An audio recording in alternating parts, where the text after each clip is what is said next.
വാർ 2 റിലീസായി ഒരു box office പരാജയമായപ്പോൾ തന്നെ ഏതാണ്ട് തീരുമാനമായ ഒരു കാര്യമാണ് YRFന്റെ സ്പൈ യൂണിവേഴ്സ് രക്ഷിച്ചെടുക്കാൻ പറ്റുന്നതിന്റെ അപ്പുറത്തേക്ക് പോയിട്ടുണ്ട് എന്നുള്ളത്. അതിനുശേഷം വരാനിരുന്ന ഇപ്പോൾ വന്നിട്ടുള്ള ആൽഫയുടെ കാര്യം നോക്കുകയാണെങ്കിൽ വാറിന്റെ അവസ്ഥ കണ്ടിട്ട് ആ പടം കുറെ റീഷൂട്ടൊക്കെ ചെയ്തു എന്ന് വാർത്തകൾ വന്നിരുന്നു. കഴിഞ്ഞ ഡിസംബറിൽ ഇറങ്ങേണ്ടിയിരുന്ന സിനിമ അവസാനം വന്നിരിക്കുന്നത് 6 മാസത്തോളം കഴിഞ്ഞിട്ടാണ്. പഠാനൊക്കെ റിലീസായി ഈ യൂണിവേഴ്സ് നല്ല പ്രോഫിറ്റ് അടിക്കുന്ന സംഗതിയാണ് എന്ന് വിചാരിച്ച സമയത്ത് ആദിത്യ ചോപ്ര ആലോചിച്ചെടുത്തൊരു സാധനമാണ് ഈ പറയുന്ന ആൽഫ. അതുകൊണ്ട് ഈ സ്പൈ യൂണിവേഴ്സ് സിനിമകൾക്കുള്ള പൊതുവായിട്ടുള്ള തകരാറ് ഈ പടത്തിലുമുണ്ട്. അതങ്ങനെ പോസ്റ്റ് പ്രൊഡക്ഷനിൽ ശരിയാക്കി എടുക്കാൻ പറ്റുന്ന ഒന്നല്ല. വിഷ്വൽ എസ്തെറ്റിക് ബാക്കിയുള്ള ഈ യൂണിവേഴ്സിലെ സിനിമകളുമായിട്ട് ഒരല്പം വ്യത്യാസം ഉണ്ടെങ്കിലും ആകെപ്പാടെ ഈ സിനിമയ്ക്ക് പോസിറ്റീവായിട്ട് പറയാൻ പറ്റുന്ന ഒരേ ഒരു കാര്യം വാർ 2വിനേക്കാൾ ഒരു പൊടിക്ക് ഭേദപ്പെട്ട സിനിമയാണ് എന്നതാണ്. കേണൽ ഫത്തേഹ് സിംഗ് ലഖാവത്ത് ഒരു കറകളഞ്ഞ ദേശസ്നേഹിയായിരുന്നു. നമ്മുടെ രാജ്യത്തിന് പലപ്പോഴായിട്ട് പാകിസ്ഥാനോട് ചില തിരിച്ചടികൾ നേരിട്ടപ്പോഴൊക്കെ പുള്ളി മനസ്സിലൊരു കാര്യം ഉറപ്പിച്ചു: ചിലർക്കാരല്ലാത്ത സൂപ്പർ സോൾജിയേഴ്സിനെ വാർത്തെടുക്കുന്ന ഒരു ട്രെയിനിങ് പ്രോഗ്രാം ഇന്ത്യയിൽ കൊണ്ടുവരണമെന്ന്. അതിൻ്റെ ഭാഗമായിട്ട് പുള്ളി ആൽഫ എന്ന് പറയുന്ന ഒരു പ്രോഗ്രാം ഡിസൈൻ ചെയ്യുന്നു. പക്ഷേ പല കാരണങ്ങളാലും ഒരു ഘട്ടത്തിന് ശേഷം ഈ ആൽഫ പ്രോഗ്രാമിന് ഗവൺമെന്റ് ഫണ്ടിങ് നിർത്തുന്നു. എന്നാൽ സ്വന്തം നിലയ്ക്ക് പുള്ളിക്കാരൻ അത് തുടർന്നു കൊണ്ടുപോവുകയും ഒരു പെൺകുട്ടിയെ ഈ പ്രൊജക്ടിന്റെ അണ്ടറിൽ ട്രെയിൻ ചെയ്തെടുക്കുകയും ചെയ്യുന്നു.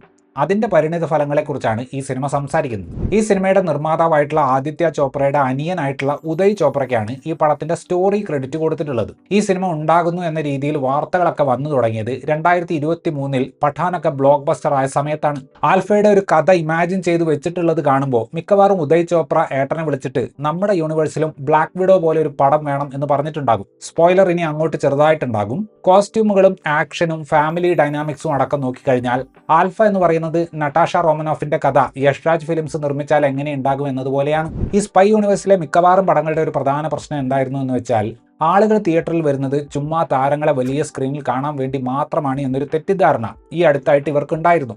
ദുരന്തർ പോലെ റിയൽ ലൊക്കേഷനിൽ ഷൂട്ട് ചെയ്ത ടൈപ്പ് സിനിമകൾ ഹിറ്റാവുകയും ഏറെ കൊട്ടിഘോഷിക്കപ്പെട്ട വാർ 2 തകർന്ന് തരിപ്പണമാവുകയും ചെയ്തപ്പോൾ ഗ്രീൻ സ്ക്രീൻ ഇട്ട് എന്തെങ്കിലും കാണിച്ചാൽ നാട്ടുകാർ ഇരുന്ന് കാണുമെന്ന തെറ്റിദ്ധാരണ അവർക്ക് മാറിക്കിട്ടിയിട്ടുണ്ടാകും. മേലെ പറഞ്ഞ പ്രേക്ഷകനെ വില കുറച്ച് കാണുന്നതിന്റെ മറ്റൊരു സൈഡായിരുന്നു കഥാപാത്രങ്ങളെ കൊണ്ട് പരത്തി പറഞ്ഞ് കഥ എന്താണെന്ന് മനസ്സിലാക്കിപ്പിക്കുന്ന പരിപാടി. റീഷൂട്ടുകളും പല പരിപാടികളും ചെയ്തിട്ടും നാട്ടുകാരെ സ്പൂൺ ഫീഡ് ചെയ്യുന്ന പരിപാടി കുറച്ച് കുറയ്ക്കണമെന്ന് YRFിലുള്ള ആരും ചിന്തിച്ചിട്ടില്ല.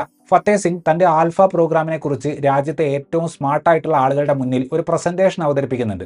ആ ക്യാരക്ടർ ഈ പ്രോഗ്രാമിനെ പറ്റി അവർക്ക് എക്സ്പ്ലെയിൻ ചെയ്ത് കൊടുക്കുന്നത് കാണുമ്പോൾ ഇവർക്കൊന്നും ഇത്രയും ബുദ്ധിയില്ല എന്ന് നമുക്ക് തോന്നിപ്പോകും. രാജ്യസ്നേഹ പടമാണ് എടുത്തു വെച്ചിട്ടുള്ളത് എന്നാണ് പറയുന്നത്. രാജ്യസുരക്ഷ നോക്കുന്നവന്മാരെ കാണിക്കുന്നത് തീരെ ബുദ്ധിയില്ലാത്തവരെ പോലെയാണ്. ഈ ഫ്രാഞ്ചൈസിലെ സിനിമകളുടെ ഒരു മേജർ സെല്ലിംഗ് പോയിന്റ് എന്ന് പറയുന്നത് സെറ്റ് പീസുകളാണ്. ആ ഒരു ഏരിയയിൽ സെൻട്രൽ കഥാപാത്രത്തെ അവതരിപ്പിച്ച അഭിനേതാവ് കിടന്ന് കഷ്ടപ്പെടുന്നത് സിനിമയ്ക്കൊരു ബാധ്യതയാകുന്നുണ്ട്. പടത്തിൽ ആലിയ ഭട്ടിനെ ഇൻട്രൊഡ്യൂസ് ചെയ്യുന്നത് പുള്ളിക്കാരി ഒരു ബൈക്കിൽ വന്ന് കുറെ ആണുങ്ങളെ തല്ലിയും വെടിവെച്ചും കൊല്ലുന്ന പോലെയാണ്. ടൊവിനോ തോമസ് കൽക്കിയിൽ മസിൽ പിടിച്ചതുപോലെ എന്തോ ഒരു ഏനക്കേടുള്ള ഒരു പോസ്റ്ററാണ് ആലിയ ആ സീക്വൻസിൽ മൊത്തത്തിൽ പിടിച്ചിട്ടുള്ളത്. ഒരു ഫ്ലെക്സിബിലിറ്റി ഇഷ്യൂ മൊത്തത്തിൽ ഫൈറ്റ് സീക്വൻസുകളിൽ നമുക്ക് കാണാൻ സാധിക്കും. അത് വല്ലാതെ അറിയുന്നത് ഇതിലെ ഗസ്റ്റ് അപ്പിയറൻസ് പുറത്തു വരുമ്പോഴാണ്. ഈ പടത്തിന്റെ ട്രെയിലർ കണ്ട ആർക്കും അറിയുന്ന കാര്യമാണ് ഹൃത്തിക് റോഷൻ സിനിമയുടെ ഭാഗമാണെന്ന്. പുള്ളിയും ആലിയയും ഷർവരിയുമുള്ള ഫൈറ്റ് സീക്വൻസിൽ ഹൃത്തിക് നല്ല അടിപൊളിയായിട്ട് മൂവ് ചെയ്യുമ്പോൾ ആലിയയ്ക്ക് ബ്ലാക്ക് വിഡോയുടെ ആറ്റിറ്റ്യൂഡ് മാത്രമേ ഉള്ളൂ, സ്വാഗർ ഒട്ടും തന്നെയില്ല. പലപ്പോഴും വില്ലന്മാരും ഹൃത്തിക് റോഷനും നടിമാർക്ക് ചാടിച്ചവിട്ടാനും സമ്മർസോൾട്ട് ചെയ്യാനും ഒക്കെ സഹകരിച്ചു കൊടുക്കുന്നത് പോലെ തോന്നി. ക്ലൈമാക്സ് ഫൈറ്റിൽ ഒരു കൂട്ടം ആർമിക്കാർ ശത്രുപക്ഷത്തിനെതിരെ വെടിവെച്ചുകൊണ്ട് ഓടി വരുന്ന ഒരു സീനുണ്ട്. അവർ വെടിവെച്ചുകൊണ്ട് ഓടുന്ന രീതി കണ്ടു കഴിഞ്ഞാൽ ശത്രു വെടിവെക്കുന്നതിന് മുന്നേ പുറകിലുള്ളവൻ മുന്നിലുള്ളവനെ വെടിവെച്ചു കൊല്ലുമെന്ന് നമുക്ക് തോന്നും. YRFിന് വേണ്ടി ഇതിനു മുന്നേ റെയിൽവേ മാൻ എന്ന സീരീസ് സംവിധാനം ചെയ്തിട്ടുള്ള ഷിവ് റവയിലാണ് ഈ സിനിമയുടെ സംവിധായകൻ. വിഷ്വൽ ലാംഗ്വേജിൽ ബാക്കി സിനിമകളുമായിട്ട് സാമ്യം തോന്നാത്ത രീതിയിലുള്ള ചില്ലറ വ്യത്യാസങ്ങൾ പുള്ളി കൊണ്ടുവന്നിട്ടുണ്ടെങ്കിലും കേൾക്കുമ്പോൾ പടം സില്ലിയാണ് എന്ന് തോന്നിക്കുന്ന ഡയലോഗ് പരിപാടികളെ വൃത്തിയാക്കിയെടുക്കാൻ പുള്ളി ഒന്നും തന്നെ ചെയ്യുന്നില്ല. ആരൊക്കെ എത്രയൊക്കെ പരിഹസിച്ചാലും എങ്ങനെയെങ്കിലും ഒരു പാട്ട് വിദേശത്ത് പോയിട്ട് ആദിത്യ ചോപ്ര ഷൂട്ട് ചെയ്യും. ഈ പടത്തിലെ സെൻട്രൽ ക്യാരക്ടർ ചെറുപ്പം മുതലേ അടച്ചിട്ട റൂമിൽ മിലിറ്ററി ട്രെയിനിങ് കിട്ടിയ പോലത്തെ ഒരു സോഷ്യലൈസേഷനും ഇല്ലാത്ത ടൈപ്പ് ക്യാരക്ടറാണ്. അവരെ വെച്ചിട്ട് വരെ സ്വിംസ്യൂട്ട് ഷോട്ട് ഇവരുണ്ടാക്കിയെടുത്തിട്ടുണ്ട്. നായകന്മാർക്കും നായികമാർക്കും തുല്യ അവസരം ഈ യൂണിവേഴ്സ് കൊടുത്തിട്ടുള്ളത് ഡ്രസ്സിന്റെ അളവ് കുറയ്ക്കുന്നതിൽ മാത്രമാണ്. ആക്ഷൻ സീക്വൻസിലെ പ്രശ്നങ്ങൾ ഒളിപ്പിക്കാനും ഡ്യൂപ്പിന്റെ മുഖം കാണാതിരിക്കാനും വേണ്ടി എഡിറ്റർ ആരിഫ് ഷെയ്ഖ് അറഞ്ചം പുറഞ്ചം വെട്ടിയിട്ടുണ്ട്. അതുകൊണ്ട് തന്നെ പല സ്ഥലത്തും ആരെ അടിക്കുന്നു എന്നത് നമുക്ക് ചിലപ്പോൾ മനസ്സിലാവില്ല. YRFിന്റെ പടങ്ങളിൽ കാണുന്ന ഒരു സ്വഭാവമുള്ള പാട്ടുകളാണ് ഈ പടത്തിലുള്ളത്. ബിൽഡപ്പിന് വേണ്ടിയിട്ട് ചില പാട്ടുകളൊക്കെ ഓവറായിട്ട് ഉപയോഗിക്കുന്നുണ്ട്. ഈ സിനിമയിൽ ഒരു ഘട്ടത്തിൽ ഷർവരി അവതരിപ്പിക്കുന്ന ക്യാരക്ടർ ആലിയയുടെ സീതയോട് ചോദിക്കുന്നുണ്ട്, ഈ I don't give A dam എന്ന ആറ്റിറ്റ്യൂഡ് ഒന്ന് നിർത്തിക്കൂടെ, നല്ല ബോർ ആകുന്നുണ്ട് എന്ന്. സത്യം പറഞ്ഞാൽ ഇതിന്റെ ഡയലോഗ് റൈറ്റർ ആയിട്ടുള്ള ഇഷിത മൊയ്ത്ര ആലിയ ഭട്ടിന്റെ പെർഫോമൻസിന് റിവ്യൂ ഇട്ടതുപോലെ ഉണ്ടായിരുന്നു ആ ഡയലോഗ്. ആ കഥാപാത്രത്തിന് വികാരമൊന്നും ഇല്ല എന്ന് കാണിക്കാൻ വേണ്ടി ആലിയ കാണിക്കുന്ന നിർവികാരത വളരെ ഫേക്ക് ആയിട്ട് തോന്നി. അതുകൊണ്ട് തന്നെ ആ ക്യാരക്ടർ അനുഭവിച്ച കാര്യങ്ങളെ ഓർത്ത് അവരോടൊരു സഹതാപമൊന്നും നമുക്ക് തോന്നില്ല.